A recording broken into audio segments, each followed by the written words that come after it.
하나님이여, 내 속에 정한 마음을 창조하시고 내 안에 정직한 영을 새롭게 하소서.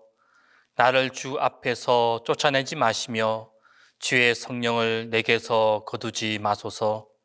주의 구원의 즐거움을 내게 회복시켜 주시고 자원하는 심령을 주사 나를 붙드소서. 하나님은 영이시니 예배하는 자가 신령과 진정으로 예배할지니라.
사랑과 은혜가 충만하신 하나님 감사합니다.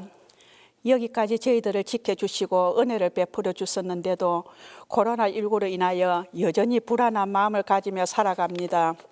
주님, 저희들의 교만과 죄로 인하여 말씀대로 살지 못하였고 주님의 뜻대로 살지 못하였고 그리하여 이 어려움 재난을 겪게 됨을 이제야 깨닫게 됩니다. 저희들을 불쌍히 여겨주시고 주님 용서하여 주시기를 간절히 바라고 남나이다.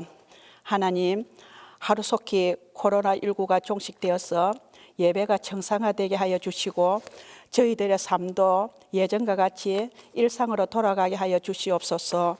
그리하여 은혜가 임하게 하여 주시고 축복하여 주시기를 바라고 남나이다.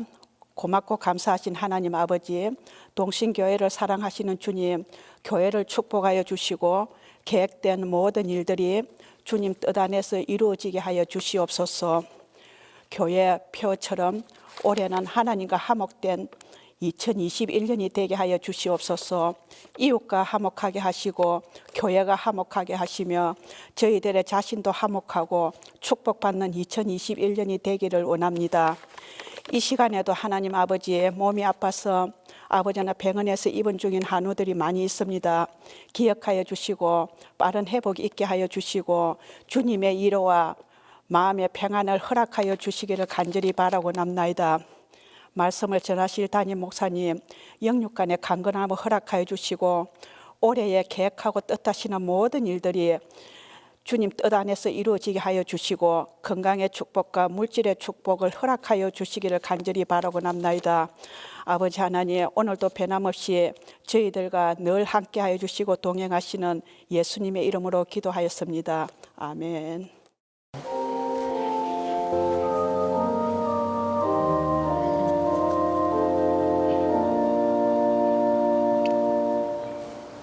오늘 우리에게 주신 하나님의 말씀은 누가복음 15장 11절에서 24절입니다. 신약성경 누가복음 15장 11절에서 24절입니다. 또 이르시되 어떤 사람에게 두 아들이 있는데 그 둘째가 아버지에게 말하되 아버지여 재산 중에서 내게 돌아올 분깃을 내게 주소서 하는지라 아버지가 그 살림을 각각 나누어 주었더니 그 후 며칠이 안 되어 둘째 아들이 재물을 다 모아가지고 먼 나라에 가 거기서 허랑방탕하며 그 재산을 낭비하더니 다 없앤 후 그 나라에 크게 흉년이 들어 그가 비로소 궁핍한지라 가서 그 나라 백성 중 한 사람에게 붙여 사니 그가 들로 보내어 돼지를 치게 하였는데 그가 돼지 먹는 쥐염 열매로 배를 채우고자 하되 주는 자가 없는지라. 이에 스스로 돌이켜 이르되 내 아버지에게는 양식이 풍족한 품꾼이 얼마나 많은가. 나는 여기서 주려 죽는구나. 내가 일어나 아버지께 가서 이르기를 아버지 내가 하늘과 아버지께 죄를 지어 싸우니 지금부터는 아버지의 아들이라 일컬음을 감당하지 못하겠나이다. 나를 품꾼의 하나로 보소서 하리라 하고 이에 일어나서 아버지께로 돌아가니라. 아직도 거리가 먼데 아버지가 그를 보고 측은히 여겨 달려가 목을 안고 입을 맞추니 아들이 이르되 아버지 내가 하늘과 아버지께 죄를 지어 싸운즉 지금부터는 아버지의 아들이라 일컬음을 감당하지 못하겠나이다 하나 아버지는 종들에게 이르되 제일 좋은 옷을 내어다가 입히고 손에 가락지를 끼우고 발에 신을 신기라. 그리고 살진 송아지를 끌어다가 잡으라. 우리가 먹고 즐기자. 이 내 아들은 죽었다가 다시 살아났으며 내가 잃었다가 다시 얻었노라 하니 그들이 즐거워하더라.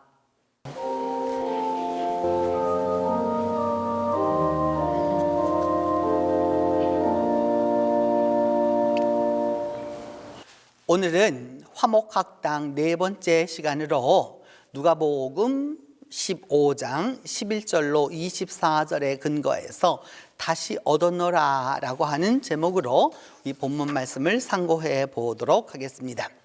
오늘 본문 말씀은 크게 이렇게 보게 되면 절수가 좀 길어서 한 네 군데로 나누어지게 되는데 예수님의 비유입니다. 예수님의 비유 가운데서 아들이 두 명 있었는데 그 아들 가운데 둘째 아들이 아버지 재산 중에서 내게 돌아올 그 유산을 달라라고 해서 그것을 주었더니 그것을 가지고 와서 먼 나라에 가서 허랑방탕하게 쓰고 결국은 어떻게 되었느냐? 흉년이 들어서 그가 아주 경제적으로 어려운 상황에 처하게 되었다라는 그런 말씀입니다.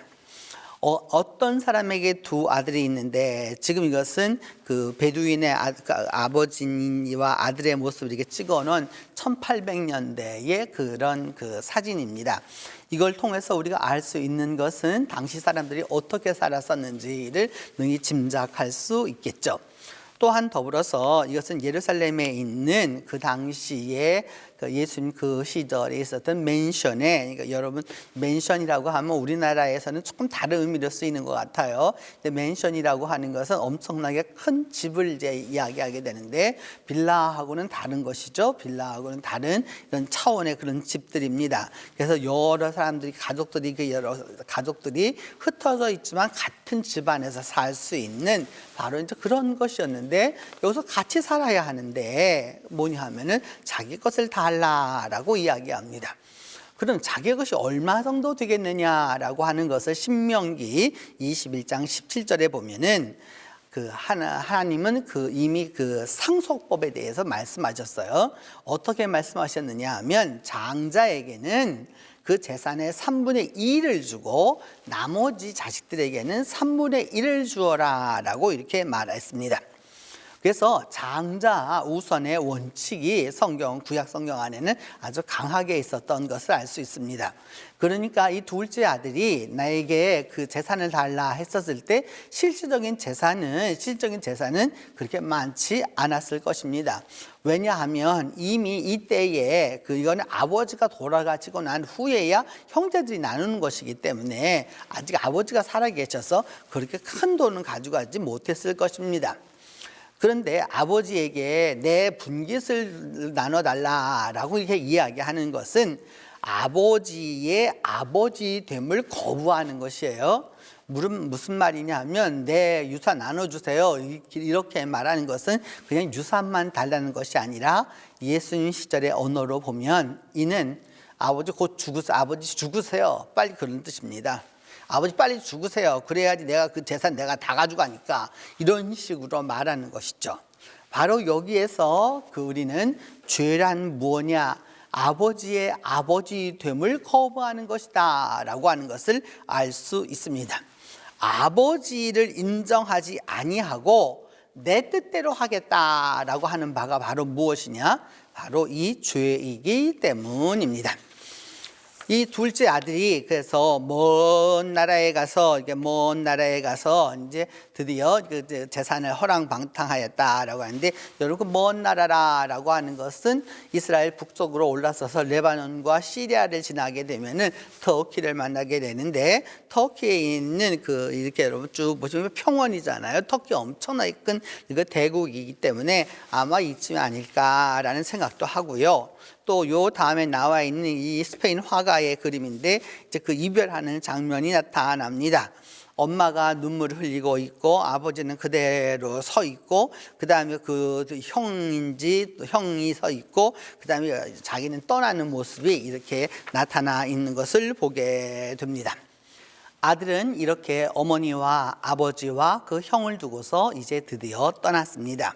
그래서 그 둘째 아들이 가서 허랑방탕하게 재산을 낭비하였다라고 말하는데 어떻게 하였을까라고 하는 것을 보면 여러분 이것은 헬라 시대에 그러니까 지금부터 한 2450년경쯤에 만들어진 그 당시에 이렇게 여러분 그러니까 그 도기입니다. 이게 헬라의 그 도기인데 그 도기의 그 모습을 보면 그곳에 보면 여러분 어떤 것을 나타낼 수 있느냐 하면 그 당시 사람들이 어떻게 연락을 즐겼는지를 알 수 있습니다. 악기는 무엇을 썼고 옷은 어떤 걸 했고 먹을 건 어떻게 했고 그래서 사람들이 이렇게 심포지움 씬이라고 나와 있는데 뭐냐면 여럿이 모여서 함께 술을 먹고 즐거워하고 또 노래하고 춤추고 했던 그런 모습을 알 수 있습니다.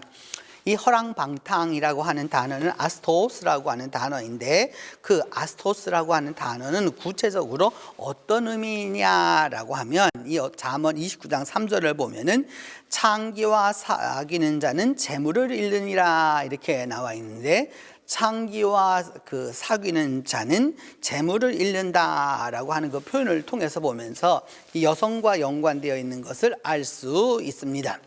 또한 더불어서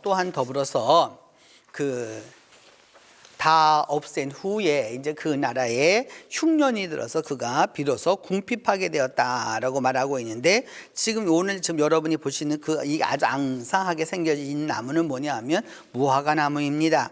길르앗에 있는 그 나무인데 뭐냐 하면 지금 열매가 하나도 없게 된 거죠. 그러니까 결국 이제 흉년이 들었다라고 하는 것을 알 수 있습니다. 돈은 다 떨어지고 이제 돈은 다 없애고 그 나라에 크게 흉년이 들어서 비로소 궁핍하게 되었습니다. 지금 여러분 보시면 앙상한 포도나무가 보이시죠? 이렇게 앙상한 포도나무라고 하는 것은 이제 열매를 다 따내고 나서 아무것도 없는 이제 그런 형편이 되었다라고 하는 것을 알 수 있습니다.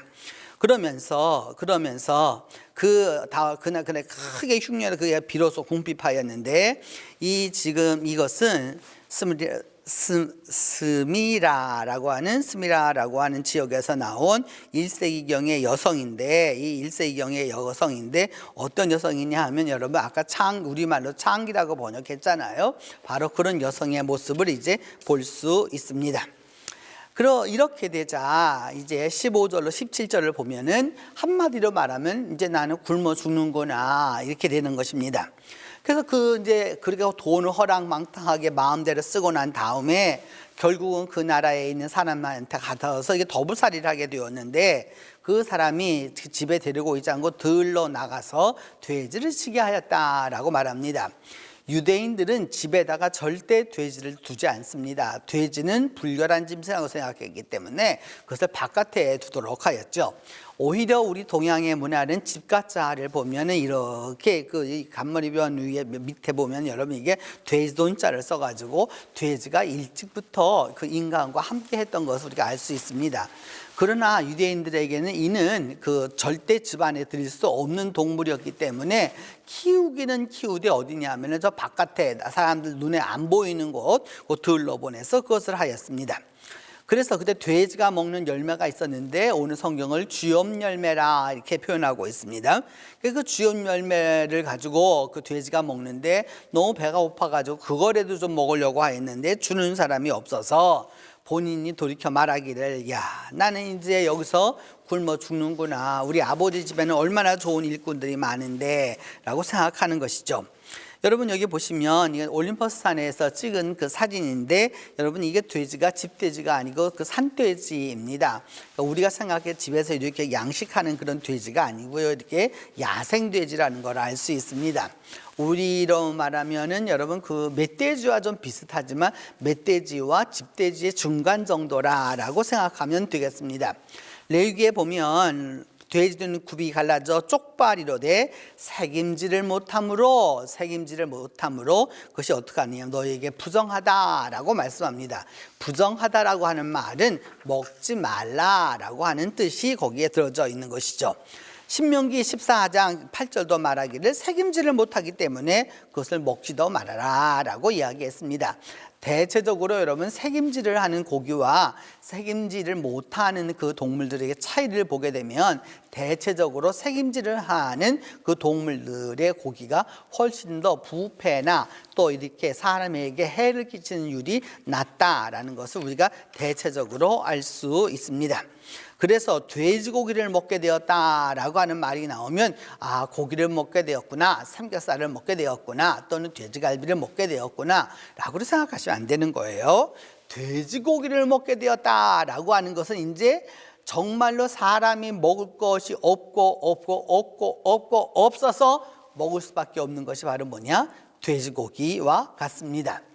우리나라 분들은 옛날부터 그 말고기를 먹지 않았습니다. 요즘 제주도에서는 말고기를 이제 많이들 먹고도 그렇게 하는데 옛날 사람들은 말고기를 먹지 않았습니다. 그래서 전쟁을 하거나 그래서 그 말들이 썩어져 가도 그것을 먹지 않았던 것이죠. 그것이 문화들마다 다 차이가 있기 때문입니다. 또 인도 사람들은 소고기를 먹지 않죠. 그렇지만 또 소 가죽은 씁니다. 제가 인도에 가서 직접 본 것인데 뭐냐 하면 고기는 안 먹어요. 고기는 안 먹는데 가죽은 써요. 그래서 어떻게 되느냐 하면 소를 가죽을 싹 벗겨놓으면 여러분 얼마나 이 모습이 좀 이게 피가 낭자하고 보기 좋지 않잖아요. 길거리에 그냥 놔두어도 사람들이 누구나 말하는 사람이 없다라는 걸 알 수 있습니다. 그래서 이 돼지가 먹는 그 주염 열매로 배를 채우고자 했는데 주염 열매라고 하는 게 도대체 무엇이냐라고 하는데 이 주염나무라고 하는 것 자체가 영어로는 캐럽이라고 이렇게 보통 말하는데 이 캐럽이라고 하는 이 주염나무는 어떻게 생겼느냐 하면 그 익게 되면은 이렇게 보면 여러분 그 그림에서 보면 이게 약간 꾸불꾸불하게 되어져 있습니다. 그 우리네로 말하면은 저 콩하고 비슷하게 생겼어요. 울타리 콩하고 비슷하게 생겼어요. 예전에 울타리 밑에다가 심어가지고 콩을 심게 되면 콩이 이게 길쭉하게 되게 되는데 그런 콩이었던 거죠. 이렇게 그래서 이 캐럽이라고 하는 것은 바로 이와 같은 것입니다. 그래서 보다 더 전문적으로 보면 여러분 이것이 이 콩이 어렸을 때의 모습을 알 수 있죠. 이렇게 저런 콩 속에 드디어 이제 콩알이 들어가게 되는 겁니다. 그래서 저것이 점차적으로 이제 익어가게 되는 것이죠. 이게 이제 익어가게 되는 걸 알 수 있습니다. 마지막에는 이제 어떻게 되느냐 하면은 여러분 이제 그 다 익어가지고서 그것이 다 떨어지게 되죠. 이렇게 나무에서 떨어지게 되는 겁니다. 이렇게 떨어지게 되었을 때는 이제 갈색으로 이렇게 갈변한 것을 알 수 있습니다. 그래서 제가 여러분 여기에 여러 가지 그림을 가지고 나왔는데 뭐냐면 이 캐럽 나무입니다. 이 주엽 열매의 그 나무이고 그다음에 주엽 열매가 저렇게 점차적으로 익어가지고 저렇게 이제 열매를 맺게 되고 그 옆에 보시면 그 주엽 나무들에 어떻게 그 열매들이 달려 있었는지를 이렇게 볼 수 있는 것이죠. 여기에서 이제 우리가 기억해야 될 것은 이 주엽나무라고 하는 캐럽이라고 하는 이 나무를 어떻게 또 불렀느냐 하면 또 우리말로 그냥 순 우리말로 번역하면 로커스트라고 불렀습니다.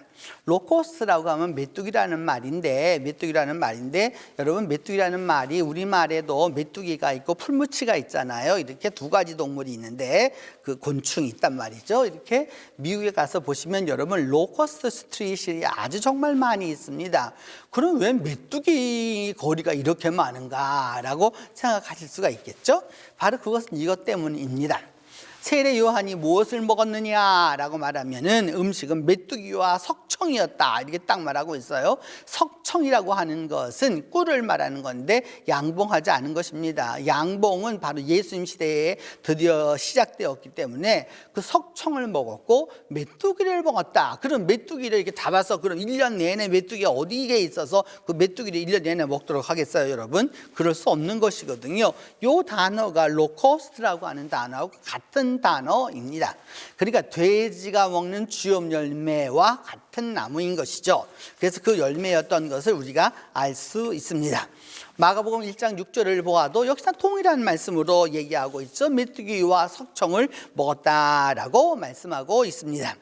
그러면서 이제 본인은 생각하죠. 우리 아버지 집에는 얼마나 양식이 풍족한 일꾼들이 많이 있는가, 얼마나 풍부들이 많이 있는가라고 생각하면서 이것은 나사렛에서 여러분 이렇게 먹을 것들이 있는 보통 그 집들을 이렇게 만들어 놓은 것인데 그 보시는 대로 보면 곡물류도 있고 뭐 여러 가지가 있는 것을 볼 수 있지 않습니까?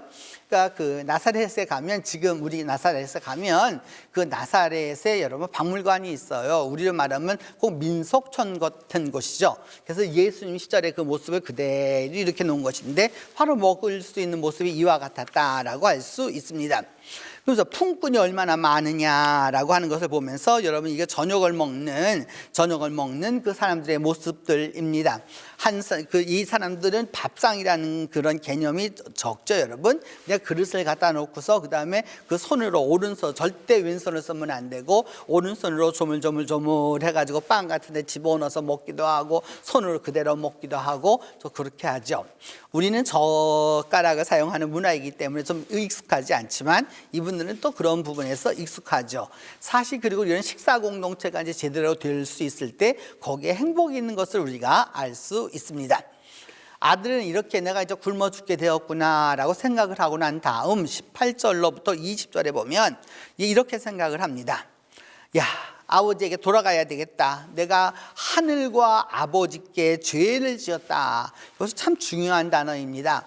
아버지께 죄를 지은 것은 분명한 사실이지만 하늘에 죄를 지었다라고 하는 것은 여기 성경에는 잘 안 나타나는 것인데 본인이 회개하는 것이죠. 신앙적 회개가 있고 그리고 아버지께 돌아가겠다라고 하는 아버지께 죄를 지었다고 하는 또한 그 회개의 모습이 보이는 것이죠. 그러면서 이제부터는 아버지 아들이 아니라 아버지의 품꾼의 하나로 저를 써주세요 하면서 바로 아버지께로 돌아갔다라고 말하면서 아직도 거리가 먼데 아버지가 먼 데서 아들을 알아보고서 측은히 여겨서 뛰어가 가지고 목을 안고 입을 맞추었다라고 하는 걸 알 수 있습니다. 이 글 행간을 읽어보면 아버지는 아들이 떠나간 다음에도 아들이 돌아올 것을 기대하면서 계속해서 그 아들을 기다려왔던 것을 알 수 있습니다. 이와 같은 것을 통해서 그 아버지의 그 선하심을 우리가 볼 수 있는 것이죠. 그래서 이에 돌아가서 아버지께로 돌아갔다라고 하는 걸 볼 수 있는데, 여기가 네토파벨리라고 하는, 그러니까 베트 네토파벨리라고 하는 것은 이게 그 이스라엘에 있는 여러분 여러 군데에, 우리나라에도 평야가 많잖아요. 김해 평야가 있고 호남 평야가 있고 연백 평야가 있고 뭐 여러 가지 평야가 있는 것처럼 이스라엘도 여러 지역에 그래서 좋은 평야들이 있습니다. 근데 이걸 갖다가 흔히 벨리라 영어로 쓰기 때문에 관용적으로 그 골짜기라고 생각을 하는데, 사실은 평야지대를 의미하게 되는 것이죠.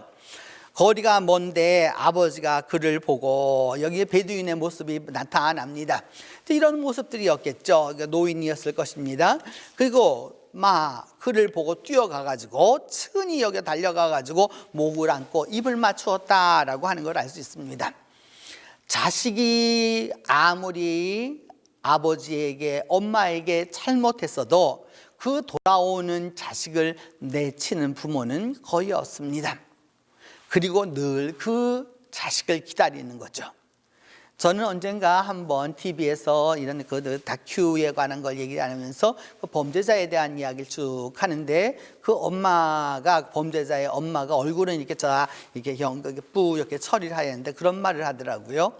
저는 이제까지 대문을 잠궈 놓고 자는 법이 없습니다. 우리 아들이 언제 올지 모르기 때문에 나는 항상 대문을 열어놓고 잔다. 그렇게 말하는 그 어머니의 이야기를 들었었는데, 바로 이와 같은 모습이었겠죠. 그 아버지는 알아보았으나 아들은 아버지를 알아보지 못했다는 거예요. 젊은 사람이 알아봐야 당연한 것이겠죠.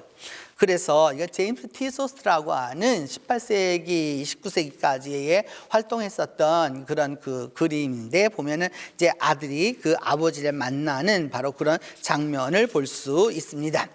또한 그 아버지를 만나서 이렇게 집에 돌아오게 되어서 그 아주 기뻐하는 아들을 안아주는 모습에 또 그림이 여러분 나타나고 있습니다.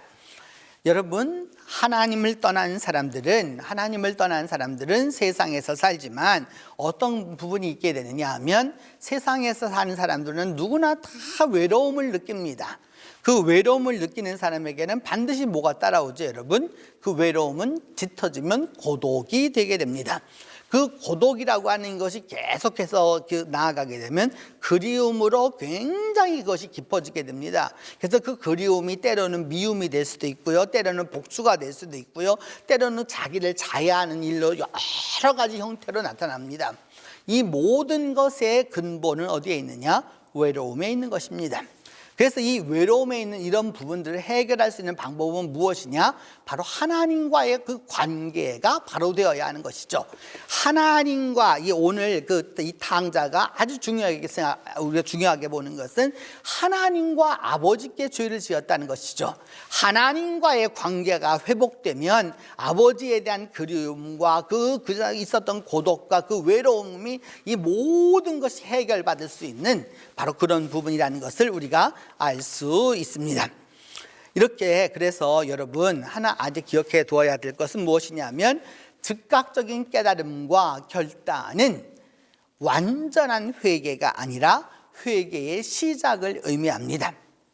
그러니까 내가 잘못했구나, 내가 바로 하지 못했어, 이제 바로 서야 돼, 그래서 결단한단 말이죠. 깨닫고 결단한단 말이죠. 그러므로서 그의 죄가 다 사하여졌느냐? 그것은 아닙니다, 여러분. 회개의 시작을 의미하는 거죠. 회개는 단번에 완성되는 것이 아니고요, 일회적인 것이 아니고요, 끊임없는 인내와 훈련에 의해서 비로소 은총으로 이루어지는 것이지 그렇게 할 수가 없는 것이죠. 여러분, 그 몇 년 전 그 밀양이라는 영화를 보셨을 때 전도연이 드디어 신앙을 갖고 그 아들을 죽인 원수를 면회를 갑니다. 면회를 갔었을 때 이야기하죠. 그래서 내가 당신을 용서하기 위하여 왔다. 그랬더니 그때 그 살인자가 말하기를, 나는 이미 용서받았다. 하나님 아버지께 용서받았다라고 말하면서 그때 그 전도연이 나와서 방황하는 모습이 참 많이 나옵니다. 내가 용서하지 않았는데 누가 용서를 했단 말이냐라고 아주 그 굉장히 고민하는 모습을 볼 수 있는데, 여러분, 한 번 이제까지 잘못했던 사람이 단 한 번 회개한다고 그것이 다 회개가 끝난 게 아닙니다. 회개의 시작일 뿐입니다. 이것을 놓치면 안 되겠죠? 그래서 오랜 동안 끊임없이 노력해서 예수 그리스도를 향하여 살아갈 때 비로소 그 회개의 열매와 은총을 누릴 수 있는 것이지, 한 번 돌아왔다고 모든 게 해결되느냐? 결코 그렇지 않습니다. 이제 21절로 24절을 보면 아들이 아버지께 말하기를, 아버지, 나는 이제 아버지의 아들이라고 할 수가 없어요. 이제 아버지의 아들이라고 할 수가 없으니까 제발 이제 아버지 나에게 무엇을 해주시기를 원하느냐 하면은, 아버지가 나에게 저것을 해주세요. 무엇을 해주시냐 하면은 그 종들처럼 대해주세요. 그러니까 아버지가 종들에게 이르기를 좋은 옷을 내다가 입히게 하고, 손에 그 가락지를 끼우고 발에 신을 신기라 하고, 송아지를 잡으라 그러고, 그 다음에 먹고 즐기자 그러면서, 내 아들은 죽었다가 살아났고 그 다음에는 어찌 되었느냐? 저거 되었다라고 말하는 것이죠. 그 죽었다가 살아났을 뿐만 아니라 다시 내가 잃었다가 얻었다라고 말하면서 아주 기뻐하는 모습으로 이제 나타나는 것을 볼 수 있습니다. 아버지는 말합니다. 종들에게 제일 좋은 옷을 내다 입히라 라고 말하고 있는데, 지금 여러분이 보시는 것은 그 옷이 걸려져 있는 모습이 보이죠? 이렇게 예수님 당시에 사람들 중에서 그 부잣집의 모습들을 이렇게 이제 만들어 놓은 것이죠. 이런 옷을 갖다 제일 좋은 옷을 입히라 라고 말하는데, 제일 좋은 옷이란 어떤 것이냐? 세마포 옷을 말합니다. 세마포. 이 나라는 더운 나라이기 때문에 여러분, 우리처럼 두꺼운 옷을 입지 않아요. 이렇게 그런 옷을 입을 필요가 없어요. 굳이 입으려고 한다면 여러분, 그 헐몬스 안에 스키를 타러 가기 전에는 그런 옷을 입을 필요가 없기 때문에 세마포 옷을 입히라라고 이제 이야기합니다. 그러면서 또 말하기를 그 제일 좋은 옷을 내어다가 입히고 라고 말하는데, 제일 좋은 옷이라고 하는 옷, 조금 전에 세마포라고도 말했는데, 또 여기에는 또 이 계절적인 변화가 있기 때문에 이런 부분도 있습니다.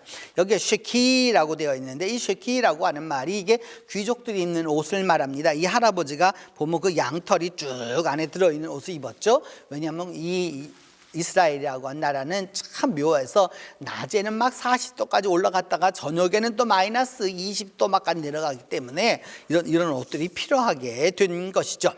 이 사마리아의 라말라라고 하면 여러분이 생각하실 때는 사마리아라고 생각하시면 됩니다. 그 사마리아에 있었던 그 사람들 중에서 아주 그 좀 부유층에 있는 사람들이 입었던 옷들을 이제 우리가 여기서 이렇게 볼 수 있는 것이죠. 그 다음에 손에 가락지를 끼우고 라고 되어 있는데, 이거는 그레코 로만 시대에 바로 예수님 그 시절에 있었던 바로 무엇이냐 하면은 그 반지입니다. 이 반지라고 하는 것은 무엇을 말하느냐? 신분의 회복을 말합니다. 오늘날 우리는 반지를 그냥 장식품으로 끼지만 이 당시에는 장식품이 아니었고요. 무엇이었느냐? 바로 그 사람의 신분을 나타내는 것이었죠. 성경에는 그래서 무엇이 나타나느냐? 인장반지라라고 하는 말로 많이 나타납니다. 그 반지를 갖다가 찍어서 도장을 만들었다라고 하는 것이죠. 그래서 여러분, 손에 그 가락지를 끼우고라고 하는 건데, 이것이 바로 AD 37년에 있었던 가이사 디베리오의 그 인장입니다. 그 가이사 디베리오의 그 상에 있는 그 도장의 모습을 여러분이 보고 계시는 것이죠. 이게 바로 저것이 타이베리우스 황제, 우리 성경에는 디베리오라고 말했던, 가이사 디베리오라고 말했던 바로 그의 이 인장 반지입니다. 그리고 난 다음에 그 신을 신기라 라고 말하고 있는데, 그럼 신을 신었나 보지 생각하면 안 되고요. 이때의 신이라고 하는 것은 어떤 의미를 말하는 것이냐면, 발에 신을 신기라 라고 말하고 있는데, 요걸 한번 보시면 이것이 예수님 그 당시예요. 여러분, 예수님 당시 AD 37년에 그 타이베리우스 황제의 디베리오 황제의 그 발 모습을 그 그대로 이렇게 만든 것이죠. 이게 뭐냐 하면 동으로 만든 것이거든요. 이런 모습의 신을 신겼을 것이다 라고 하는 것을 우리는 이제 측할 수가 있습니다. 또 다른 것을 보면은 이런 것도 있어요, 여러분. 그 당시에 사람들이 신었던 이 신발의 패션도 우리가 알 수 있다라고 하는 것입니다. 발에다가 신을 신게 되었을 때, 그 신을 신겨준다라고 하는 것은 자기가 신는 게 아니고요. 옛날 사람들은 이것을 신겨 주었습니다. 신분이 높은 자에게, 지금 거기 보이는 대로 아래 종이 그 발을, 그래서 제가 그림을 좀 크게 만들어 두었죠. 신발을 이렇게 신기는 모습을 알 수 있습니다. 아들로 회복이 되었다라고 하는 것이죠. 이것은 나할 헤버라고 하는, 나할이라고 하는 강이라는 말인데, 헤버 강가에서 나왔던 여러 그 동굴에서 나왔던 것 가운데서 가죽 신을 말합니다. 가죽 신을 말하고 있는데 바로 그런 것이죠. 사실 이제 이런 것에 발에 신을 신기라라고 되어 있고, 그 다음에도 보면 이거 샌들입니다. 여러분, 샌들인데 마사다에서 발굴된 그 샌들이라는 걸 알 수 있죠. 실로 저도 지금 제가 신고 있는 교회에서 주로 신는 이 슬리퍼가 뭐냐 하면 바로 이 낙타 가죽으로 만든 이스라엘제의 신을 신고 있는데, 우리 거하고는 상당히 좀 많이 좀 다릅니다. 좀 그래도 딱딱하고 질기죠, 이쪽 것들이. 그런데 이제 신발을 신김으로써 뭐냐면 이제 회복이 되게 됩니다. 그리고 살진 송아지를 끌어다가 잡아서 우리가 먹자라고 이제 말하는데, 이 갈릴리 해변가에 있는 그 어린 송아지의 모습을 여러분들이 지금 보시게 되는 겁니다. 이 살진 송아지는 창세기 18장에도 나타나죠. 아브라함이 달려가 가지고서 그때 그 요리한 그 송아지 요리를 가지고 오게 되는 것이죠. 이 살진 송아지를 끌어다 잡자라고 하는 것은 이들에게서 이집트라든지 메소포타미아라든지 이스라엘 그 근처에서 전부 고대로부터 오는 최고의 음식이 무엇이냐? 바로 이 송아지 고기였습니다. 살진 송아지를 끌어다가 그것을 가지고서 먹고 즐기자라고 하는 것은, 이건 18세기인데 주전 18세기면 여러분 지금부터 3200여 년 전의 모습입니다. 거기 보면 이게 소를 갖다 잡는 모습들이 나타나고, 그것을 가지고 음식을 만드는 것을 나타나고, 이런 것을 다 볼 수 있죠. 이제 거대한 잔치가 열렸다라고 하는 것을 알 수 있습니다.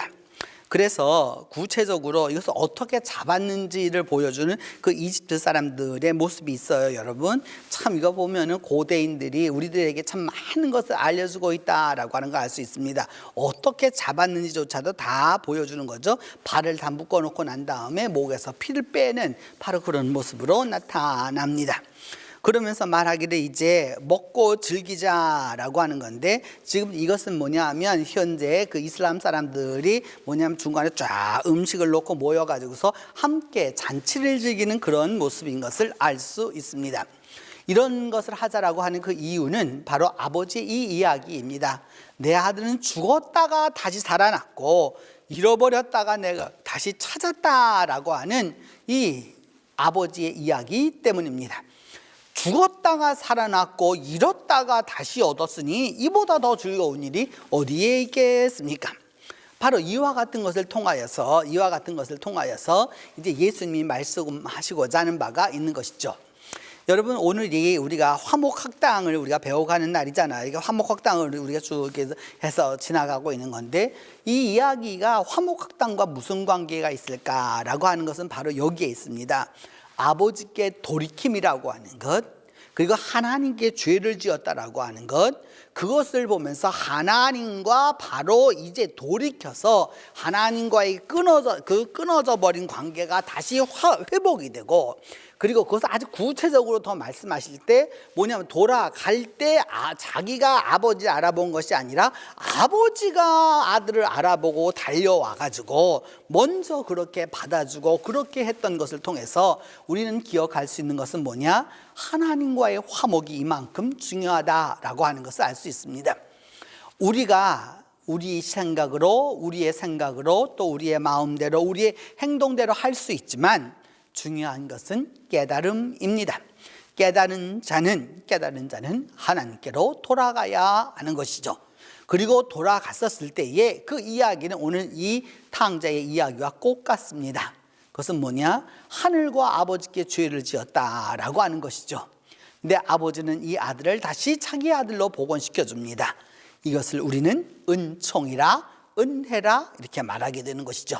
그래서 우리가 회개함으로, 우리가 다 이게 용서함으로, 우리가 이것이 아니라 하나님의 은총으로, 하나님의 용서로, 하나님의 포용으로 우리가 구원을 얻게 되었다라고 하는 것을 이야기해 주는 것입니다. 그 탕자의 노래를 하기 위하여서 여러분에게 한 그 화가를 소개하고 싶습니다. 스페인 바로크 시대의 화가인데 1617년에 태어나서 1682년에 그 작곡한 바들로메 에스트반 무릴로라고 하는 그런 사람인데, 지금 여러분이 보시는 그림은 약 5년, 그러니까 5년 정도 걸려서 그렸던 그림입니다.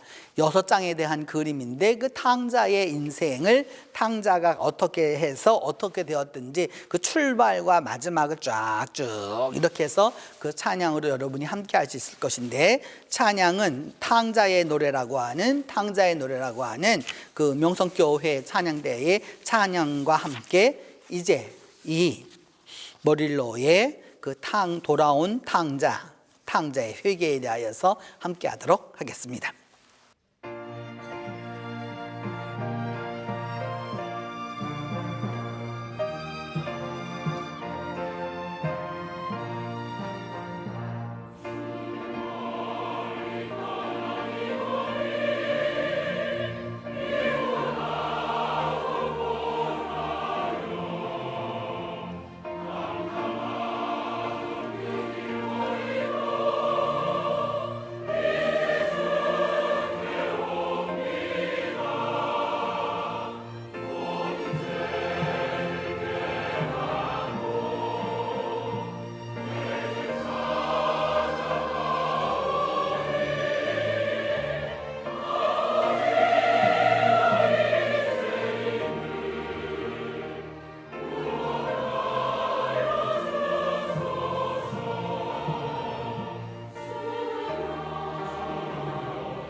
아버지께 죄를 얻었사오니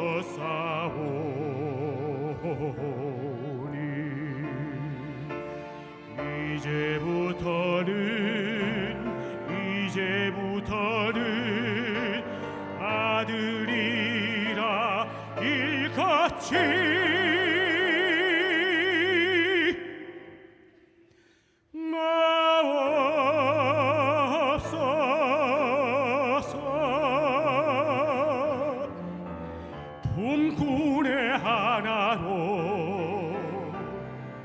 품꾼의 하나로 보소서.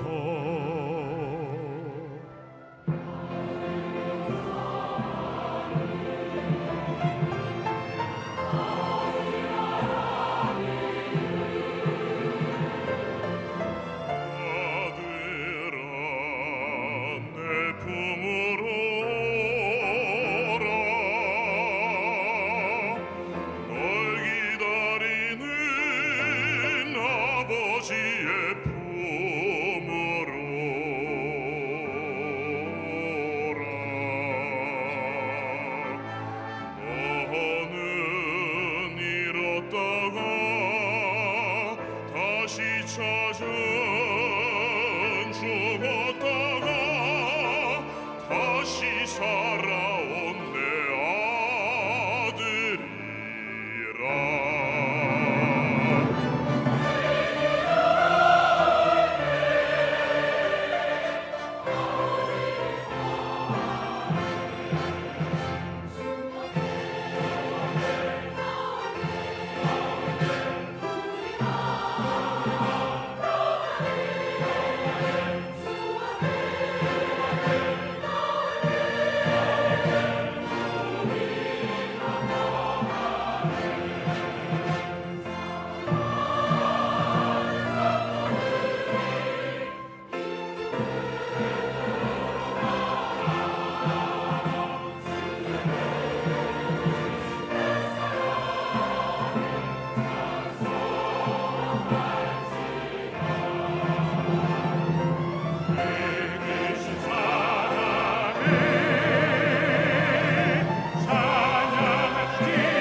기도하십시다. 은혜로우신 하나님, 지난날의 어리석음과 무지함을 우리에게 용서하여 주시옵소서. 내 것을 달라 하는 그 둘째 아들처럼 우리도 하나님을 업신여기고 하나님의 그 위치를 바로하지 못했던 우리의 잘못을 용서하여 주시사 믿음 안에서 우리 모두가 바로 설 수 있도록 하나님이 함께해 주시옵소서. 또한 내가 있는 이 현재 나의 자리에서 아버지의 집을 먼저 생각할 수 있도록 하나님이 함께하여 주옵소서. 아버지의 집을 생각하게 하여 주시고 하늘의 집을 생각하게 하여 주셔서 우리 모두가 현재 이 땅에서 어려운 가운데 있을지라도 하늘을 바라보는 능력이 있도록 하나님이 함께해 주시옵소서. 하나님, 우리가 다시 주님 앞에 돌이킬 때에, 우리가 주님 앞에 회개할 때에, 우리가 다시 주님 앞에 돌아설 때에 하나님의 자녀로서 존귀하게 되도록 하나님이 축복하여 주시옵소서. 오늘도 돌아오기를 기다리는 이 땅에 있는 많은 어버이들을 기억하여 주셔서 하나님의 은혜 가운데에서 속히 돌아와 가족들이 화목하게 하여 주시고 하나님과 화해하게 하여 주시고 하나님과 화목함을 통하여서 하나님의 은혜와 복을 누리도록 주님이 도와주시옵소서. 우리 주 예수 그리스도의 이름으로 기도하옵나이다.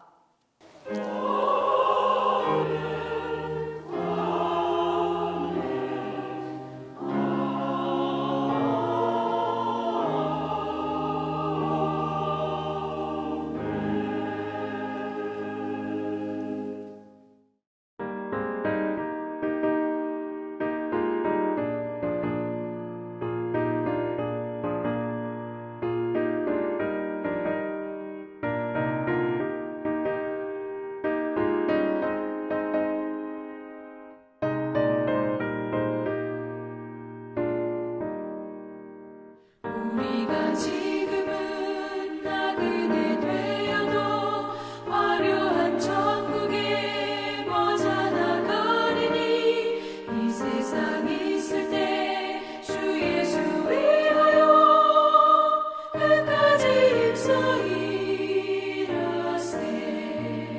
주 내게 부탁하시네 천사도 화목해 하라시 구주의 말씀을 온 세상 널리 전하세. 주 예수 말씀이 온 세상 만민들 흉악한 죄에서 떠나라 하시니 이 말씀 듣고서 새 생명 얻으라 이 기쁜 소식 전하세. 주 내게 부탁하시니 천사도 응모하겠네. 화목해 하라시 구주의 말씀을 온 세상 널리 전하세. 영생의 복락과 천국의 갈 길을 만 백성 알도록 나가서 전하세. 주 예수 말씀이 이 복음 전하라 우리에게 부탁하셨네. 주 내게 부탁하시니 천사도 응모하겠네. 화목해 하라시 구주의 말씀을 온 세상 널리 전하세.